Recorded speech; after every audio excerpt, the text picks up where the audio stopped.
But what are you guys going to do? The same act? You wear the same Pocahontas suits? You'll scare people away. Thank you.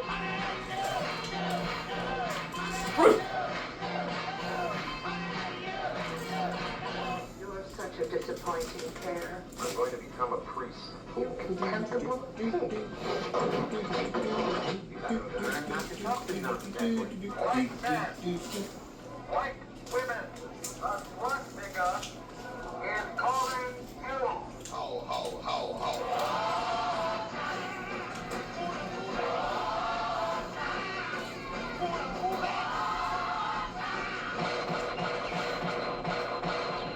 No problem.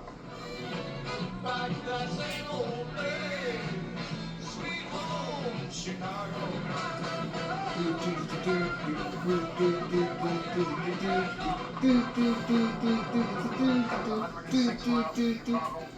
got a full tank of gas, half a pack of cigarettes, it's dark, and we're wearing sunglasses. Hit it.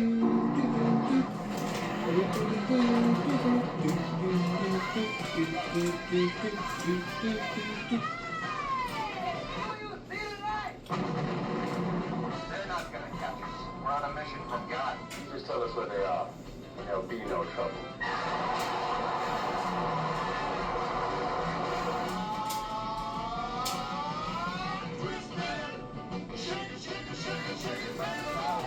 Use of unnecessary violence in the apprehension of the Blues Brothers has been approved.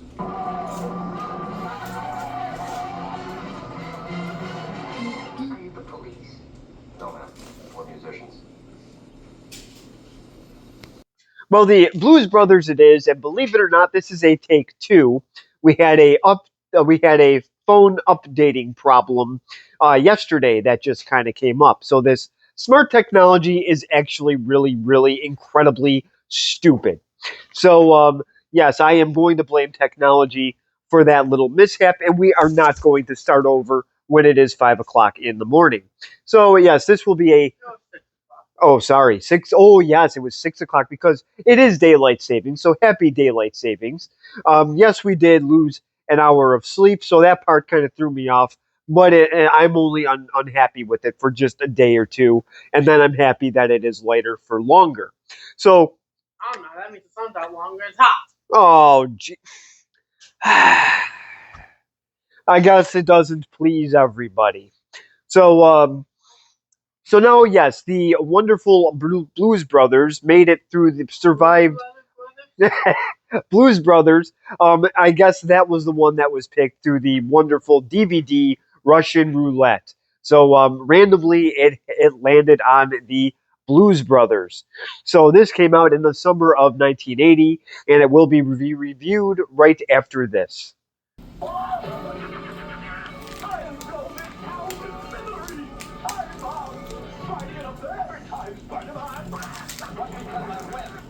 Watch yourself fall, so slinger! Gotta stop the bombs in time. If I don't get you wet head by night, nothing will! Holy cow, you're running out of fluid! Alright, shouldn't even Spider-Man can handle? Spider-Man, a video game from Parker Brothers, the ones to beat. So I did not know about this Atari game, Spider-Man, but apparently they had one. And this was a split decision to have this. I was going to show the Star Wars one, but the Spider-Man one looked like a better overall commercial. I actually like watching the commercial more than watching the actual Spider-Man movies. I like Spider-Man. Oh, especially the ones with Tobey Maguire. Is that the first one? That is the first I one. like the first one. Oh dear. Well, I'm being kicked out of the house. So, yes, so the Spider-Man game for the Atari, it doesn't actually look that bad. I never actually played an Atari quite often. So, to me, it is looking more and more interesting. I will probably never buy one, though. Hopefully, I can get my G-Box to work again so then I can play it on that. So, so moving on to the Blues Brothers that came out in 1980. The top movie in 1980 shouldn't surprise anybody. It is Star Wars: The Empire Strikes Back. So yes, that movie came out in 1980. Caddyshack came out in 1980. Friday the 13th. What was Oh yes, The Elephant Man, The Shining. So 1980 was actually a pretty loaded. Oh, I did. I skipped Airplane by accident. So yes, there were some really good movies that came out in 1980. That's a matter of opinion.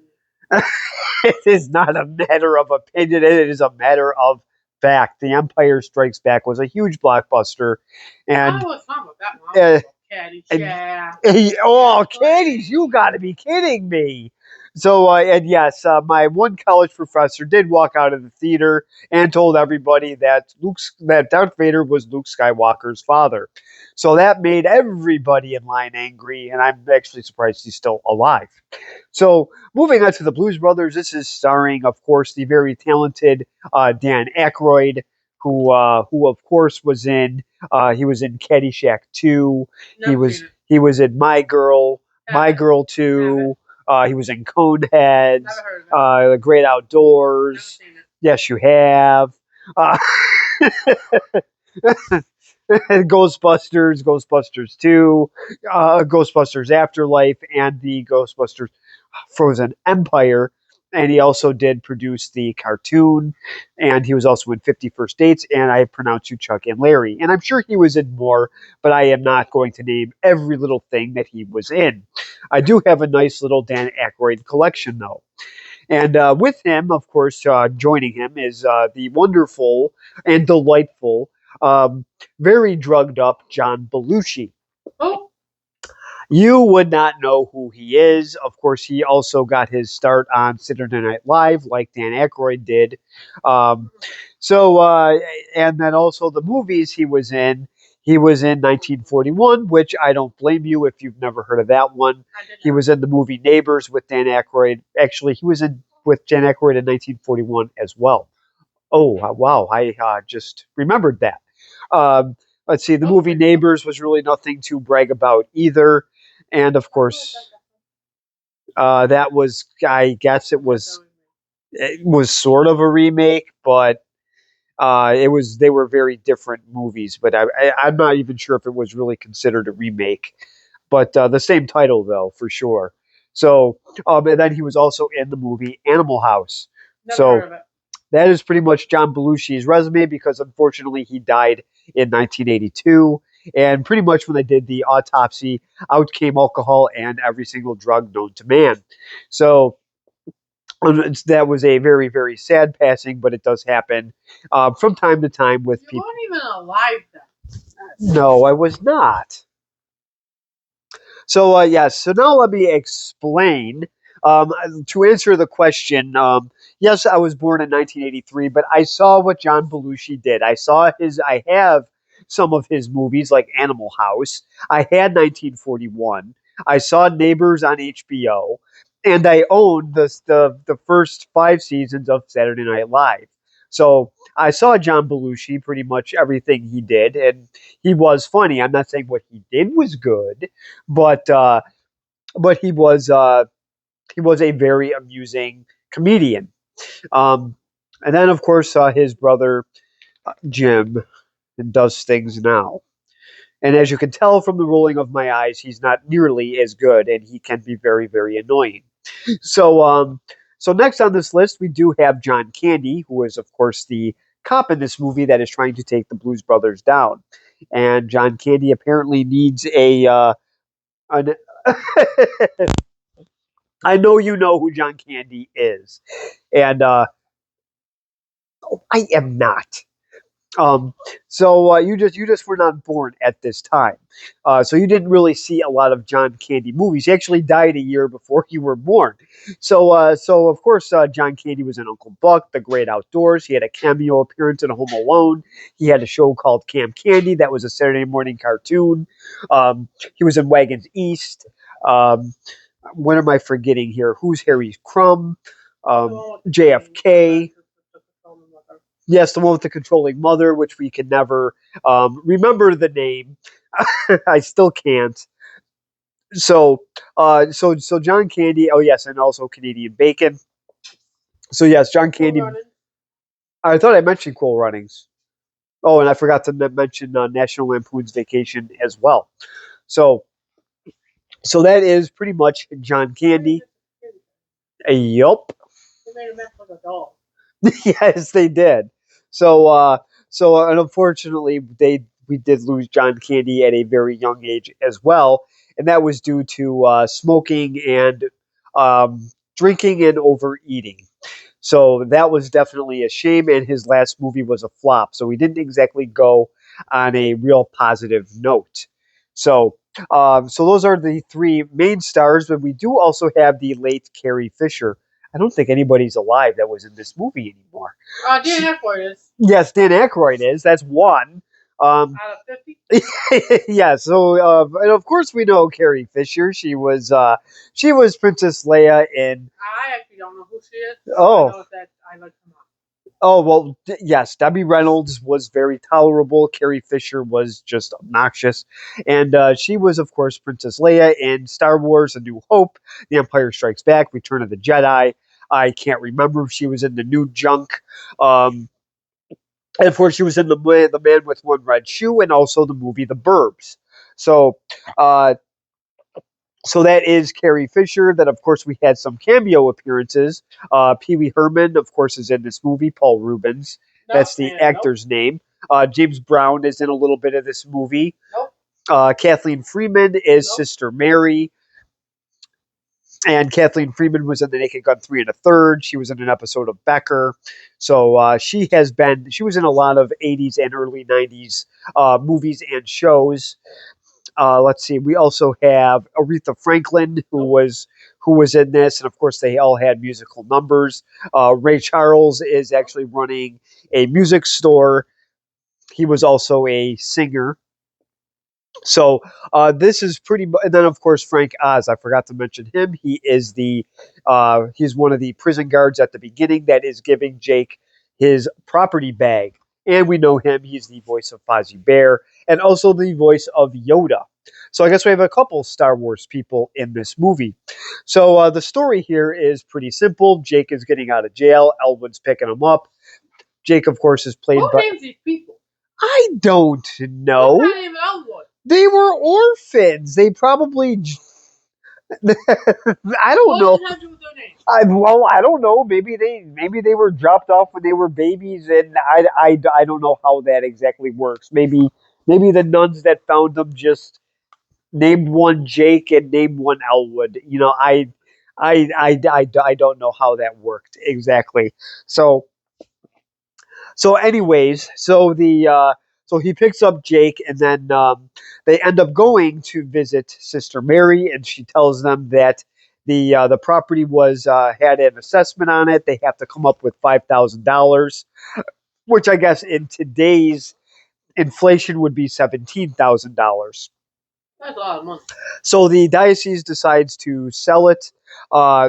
So they have to come up with this money, and the only way to do it is getting the band back together. But of course, Jake wants to do it another way, and Sister Mary says no because that will be dirty money, and she refuses to take it. So after they use some bad language and get whipped around, they decide to get the band back together. But unfortunately, they run into some interesting obstacles on the way. They just can't seem to stay out of trouble. So that will pretty much be it for the story. So now I will just show the first clip of Jake getting out of the slammer. So I will show that clip in just a second.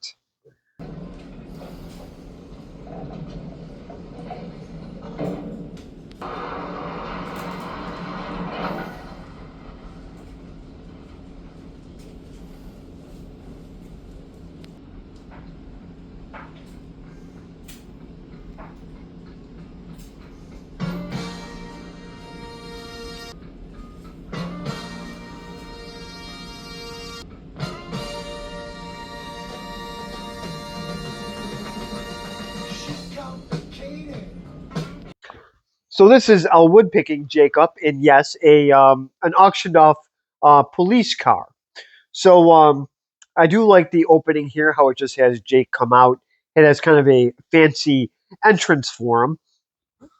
So he gets in the cop car, and of course Jake is not exactly thrilled that his brother is picking him up from jail in a cop car. So let's see how he ends up warming up to it. So I will show that clip in just a second. No, I don't like it.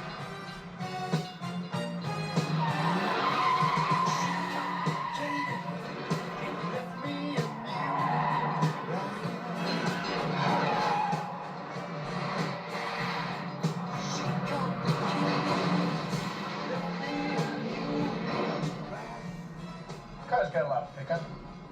Well, so I guess this will answer Jake's question here. So apparently, this car, obviously, there's some perks to having a nice little auctioned off cop car.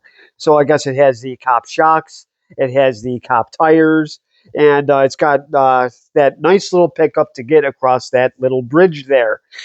So, so Jake seems to be okay with it as soon as they fix the cigarette lighter.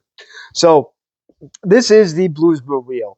So so this car will be kind of a, I guess it kind of joins the Back to the Future car, the Ghostbusters car, and of course the Wayne's World car as well. So I guess this is the car era of movies. So this is actually really, really cool. It's a nice, stylish way to enter a little um, music gig of some kind. So now they get to go visit Sister Mary, who of course Jake calls the Fat Penguin, and actually they end up both calling her that. Oh, and I did forget to say that Dan Aykroyd was also in the movie Nothing But Trouble. That was pretty much his baby. So yes, I did have to mention that. So I will show you the clip of the Fat Penguin played by Kathleen Freeman in just a second. I guess you're really up shit creek. I beg your pardon, what did you say? I offered to help you. You refused to take our money. And I said, I guess you're really up shit creek. Ow! Christ, Jake, take it easy, man. Now what? Oh, shit. Right. Jesus Christ. Hey, Jesus.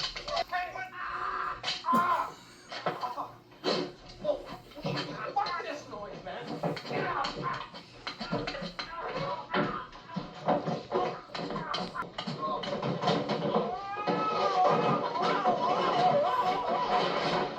You're such a disappointing pair. I prayed so hard for you. So this is the wonderful Sister Mary here. So she is with her two little delinquent students, and obviously they don't they seem to have prison mouths pretty much.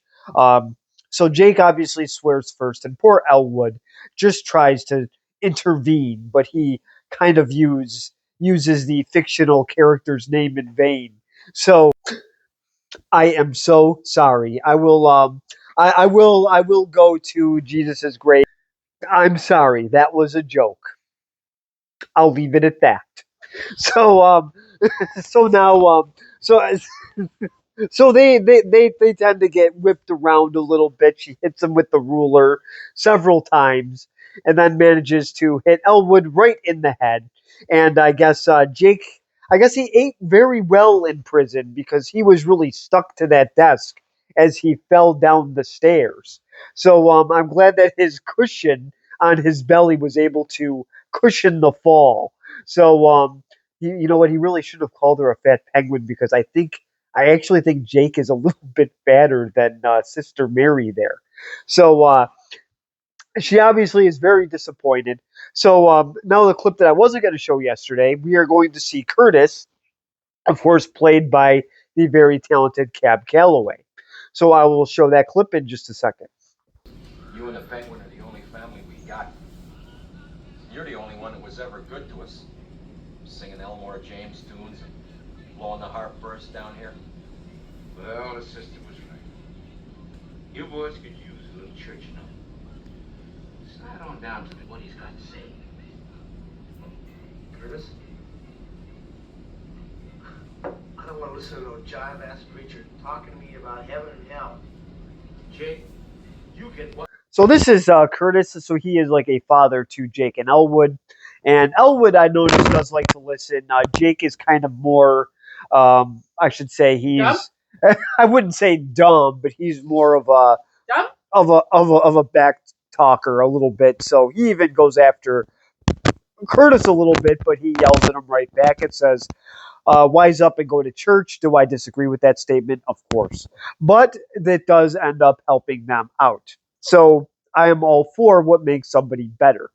So they end up going to the Triple Rock Baptist Church, and they get to meet Cleophas James, who is of course played by James Brown, and Jake ends up getting the light shined on him. So let's see what happens in the next clip.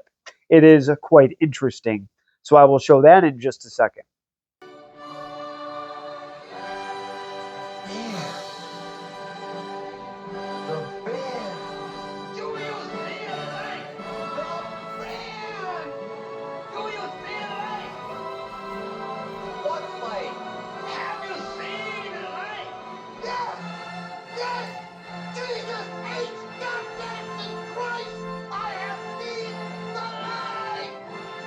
So of all the people to get the light, Jake does. So he has the idea to get the band back together. So obviously Elwood loves this. And then of course at the end, Jake does some flips. I would really like to know if Belushi was actually doing those, because I would be pretty impressed if he was. I know he was a very good physical comedian, but but I don't but I don't know exactly how physical he exactly got. Um, yes, I will have to ask Google at some point. So maybe I will do that during the next clip. We get to see the inside of a mall. So this will be a very interesting scene. So I will show that clip in just a second. Don't yell at me. You want out of this parking lot? Okay. Would there be anything else? Yes, do you have a Miss Piggy?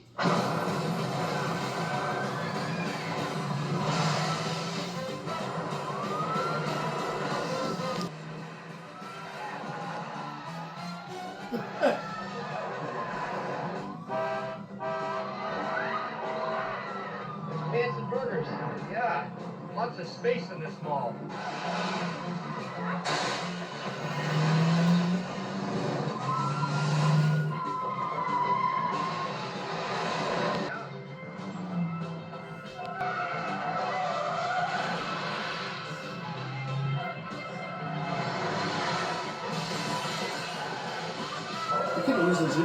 Well, this is the wonderful mall here. So Jake wants to get back on the expressway with Elwood, and this is one way to do it. So he goes for the Toys R Us, and yes, Discord and Reddit members are going to be mad because I'm sure he ran over the wonderful Ninja Turtles magic cards with his car. Among other things, probably some comic books and other collectibles as well that would have been at Toys R Us at that time. At least I believe the wrestlers were at least rubber, so none of them would have broke. The early 90s toys would have shattered the second the car just flew by. So this mall is just getting it's just getting ripped apart by Elwood and also the cop cars behind him. So I hope this mall is insured a lot. So I do like how Jake is now all calm. He's naming each store that the car is passing by. Um, now, now my music teachers would be very upset because they damaged the musical instruments in the music store. So this is when malls actually had good stuff in them. Now they just are pretty much just big storage units with nothing in them. So David Hester now goes to malls. So What the heck is that? a guy from Storage Wars. Oh. So malls are not really a thing anymore, but back in the 80s and even the early 90s, they were definitely okay, and also early 2000s, they were a place to be, and now not so much. So this was a very cool scene, though. I did actually enjoy this. So, and it turns out that John Belushi did not do those stunts. They were done by a stunt double. After finding many mixed things, I finally found something that was credible. So now moving on. So now we are going towards a another part of the movie here. Um, I'm trying to think what the next clip is. I've had it saved up on my TV for a while. So up, I got it. Okay, so we get to see the wonderful woman that is trying to kill Jake Blues. So we get Hey, to. hold on, please. We also see the wonderful John Candy as Detective Mercer, I believe his name is. So they end up. So the Blues Brothers send the cops to Wrigley Field. So they send that address to where that's where the cops think he is at first, and of course they fall for it. And of course John Candy makes fun of them for falling for it. So now they are actually and so now they're yes, huh? That's where the Chicago Cubs play. So yes, the Chicago Cubs play at Wrigley Field. That is not where the Blues Brothers are. So they end up now. At this time, they probably could have played for the Chicago Cubs because they were bad enough. So now moving on. So they could probably play for the Cleveland Browns too. So but they're not. Not the same city. Oh, I know. I'm well aware of that. I'm sorry, Chicago. I did not mean to compare you to Cleveland. So now, of course, so now the Blues Brothers are in their apartment, all nice and they're all settled in. But well, let's just say it gets blown up. So I guess the mystery woman likes to blow magical things up her nose and likes to blow up buildings. So I will show that clip in just a second. Road of one Elwood Blues. Thanks for your help, Mr. Mercer. You know, I kind of like the Wrigley Field bit. Yeah, real cute.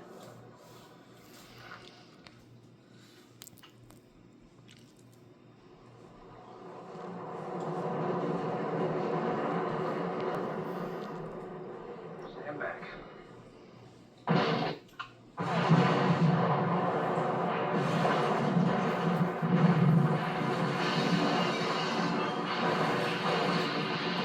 So these are the wonderful police officers, and obviously they're not amused by Mr. Mercer's comments. So now we have the mystery woman blowing up the apartment. So yes, and somehow everybody survived. So I guess that is a good thing. So the Blues Brothers are trying to get everybody. They're trying to get the band back together, and they go to a restaurant to talk to a bunch of them.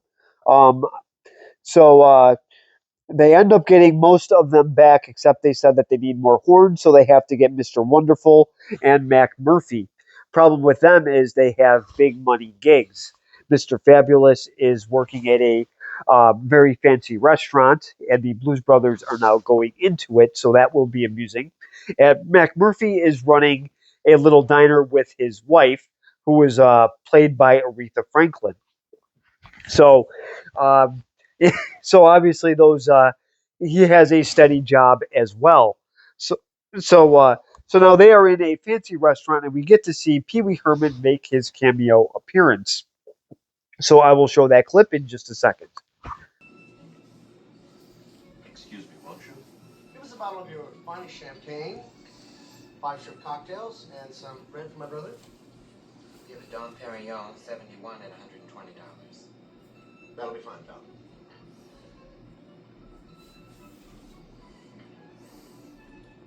Come on, seriously, you guys. The food is really expensive. The soup is fucking $10. Come on, let's go outside. I'll buy you a cup of coffee. Mission from God. Hold it. What's this?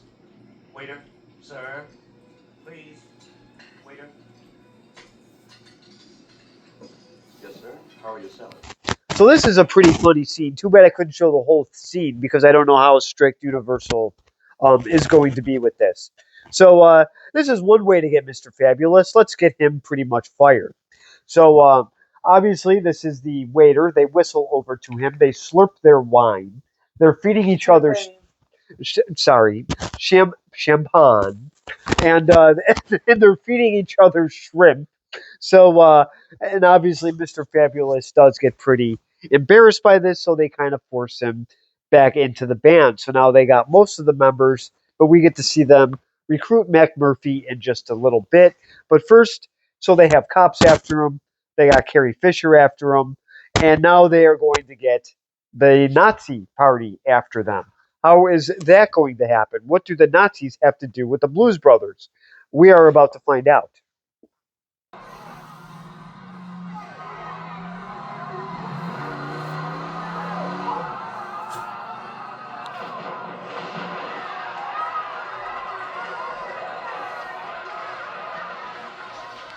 Well, so this is how they get mixed up with them. They just pretty much run them right off a bridge. So everybody seems to cheer when this happens. So I guess the Blues Brothers have some people on their side. Unfortunately, they don't really come to their aid when they need it the most. So now they got cops, Nazis, and a very lunatic woman going right after them.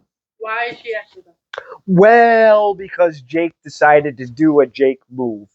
He decided to just leave her up at the altar, and you don't do that to a person that is mentally unstable.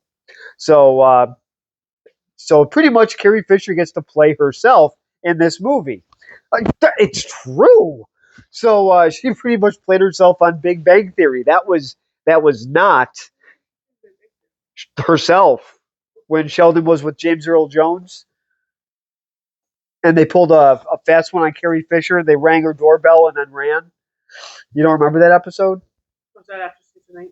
I don't remember. It might have been season 9. I did not watch it. It was one of the later seasons. I know that for a fact. I didn't get that far yet.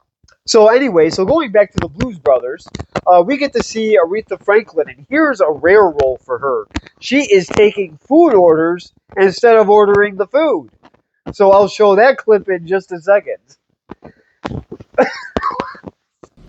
some dry white toast, please. You all want anything to drink with that? No, ma'am. A Coke. Be up in a minute.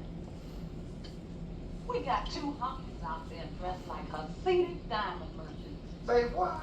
They look like they're from the CIA or something. What they want to eat? The tall one wants white bread, toast, dry, with nothing on it. Cowwood. And the other one wants 4 whole fried chickens and a Coke. And Jake, shit, the Blues Brothers. Jake, can't be as bad as the cabbage roll at the Terrible Pharaoh Pen. For that oatmeal at the Cook County Slam. Well, they don't.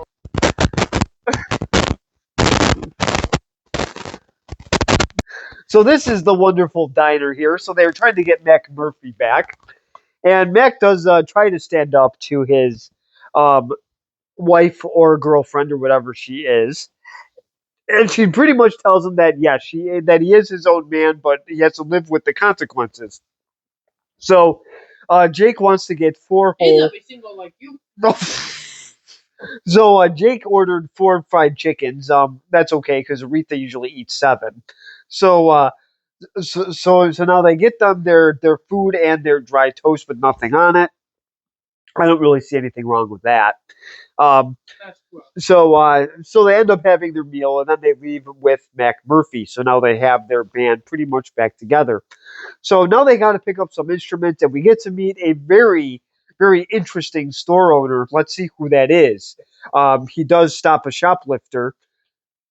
Oh, I already did. Okay, so yes, we get to see Ray Charles in this next clip. So I will show that in just a second.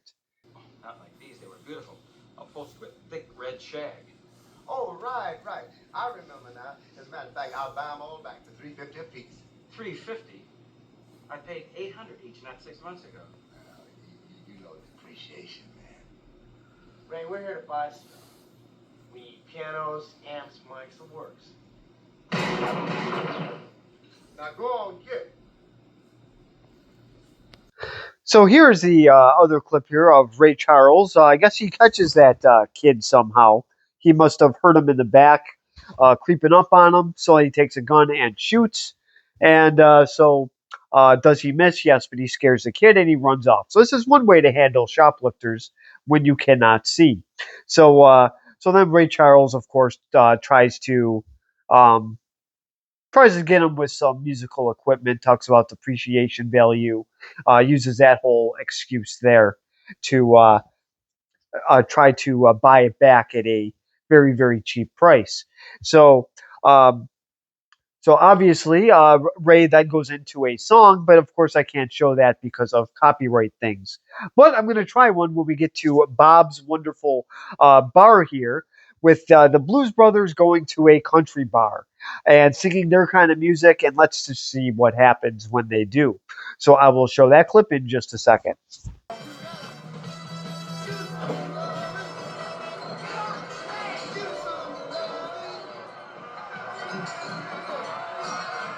Hey, why'd they turn off the lights?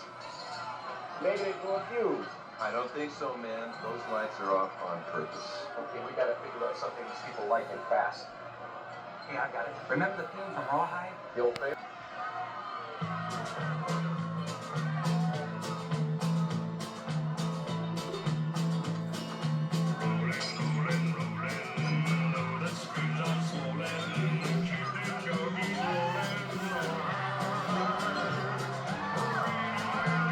Well, so now the Blues Brothers just add to their line of problems. So now the good news is, yes, they started off bad by getting stuff thrown at them, but they got that fence there to protect them.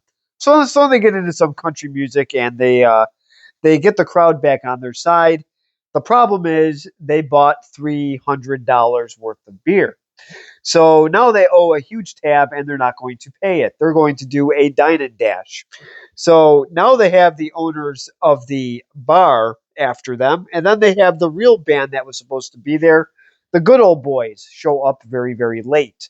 So now they have a whole other group on their tail. So now they got Nazis, they got a country group, a bar owner, but don't worry, he's not in. They could probably take him. John Taffer will not be happy though, and they also have cops after them as well.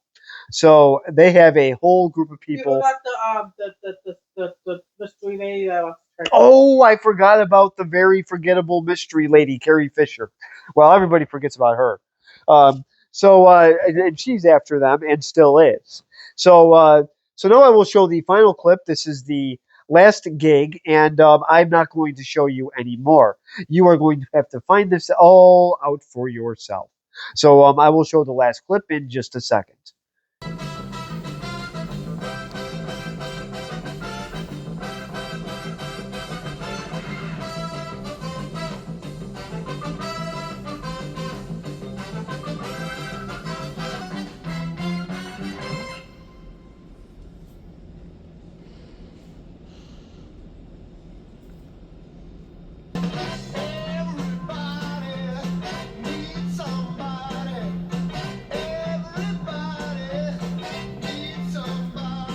So this is the final clip here.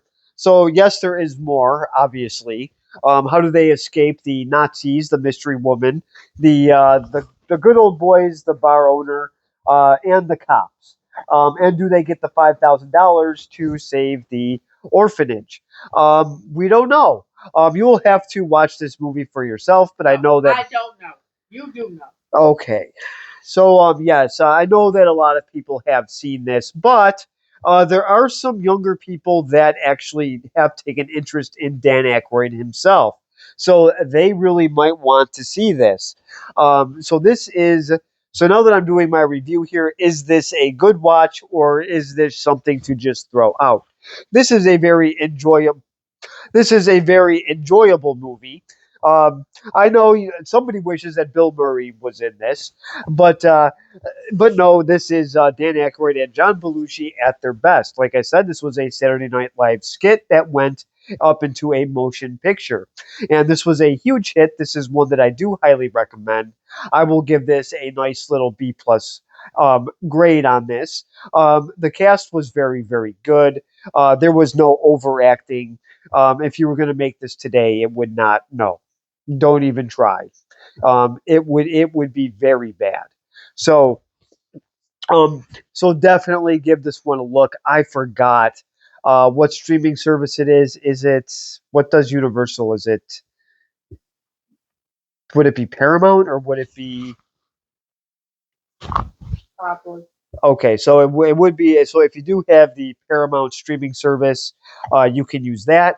I honestly will use my typical recommendation that you go on Amazon or eBay and you can buy the Blues Brothers and Blues Brothers 2000 on one disc, probably for $5 to $10.